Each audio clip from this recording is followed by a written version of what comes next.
நம்ம கோயிலுக்கு போய் சாமி கும்பிட போகிறோம் அப்படின்னா அந்த வேண்டுதல் அப்படின்னே ஒரு பெரிய வருஷம் வச்சுருப்போம். நாங்கள் சீக்கிரமாக வீடு கட்டணும், எங்களுக்குன்னு சொந்தமாக ஒரு நிலம் வேணும், என் பிள்ளைக நல்லா படிக்கணும், என் மகளுக்கு கல்யாணம் முடியணும், என் பேரம்பேத்தியெல்லாம் நல்லா ஆரோக்கியமாக வளரணும்னு 1000 விஷயம் நம்ம சாமிகிட்ட கேட்கப்போம். ஆனால் மணிவாசகர் அப்படி இல்லைங்க. திருவாசகத்துக்கு ஒருகார், ஒரு வாசகத்துக்கும் ஒருகார் அப்படின்னு ஏன் சொல்கிறாங்க அப்படின்னு மணிவாசகரோட இந்த பாட்டை கேட்டால் நமக்கு புரியும்.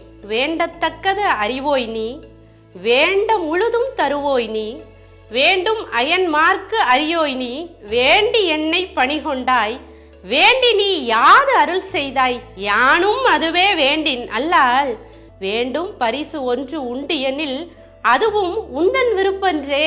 எனக்கு என்ன வேணும்னு எல்லாமே உனக்கே தெரியும். சரி, நீ தர்றது எல்லாமே நான் அப்படியே ஏற்றுக்கிறேன், எல்லாமே நீ முழுமையாக தந்துடுவேன். பிரம்மனும் திருமாலும் உன்னைய தேடி கண்டுபிடிக்கவே முடியலைன்னு சொன்னாங்க. எனக்கு என்ன வேணும்னு கேட்டால் நீ தான் வேணும், நீ என்ன கொடுக்குறியோ அதைத்தான் நான் ஏற்றுக்கிடுவேன். சரி, இப்படிலாம் சுற்றி சுற்றி பேச வேண்டாம், உனக்கு ஒரு பரிசு தரேன்.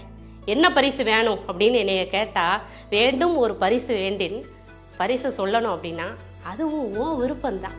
உங்களுக்கு என்ன விருப்பமோ அதை தாங்க, அதை நான் ஏற்றுக்கிறேன் அப்படிங்கிற அந்த ஒரு ஆழ்ந்த நிறைவான பக்தி இருக்கு பார்த்தீங்களா மணிவாசகர்கிட்ட. அழுது அடியடைந்த அன்பரான மணிவாசகர் சொல்லும் பக்தி மொழி அது.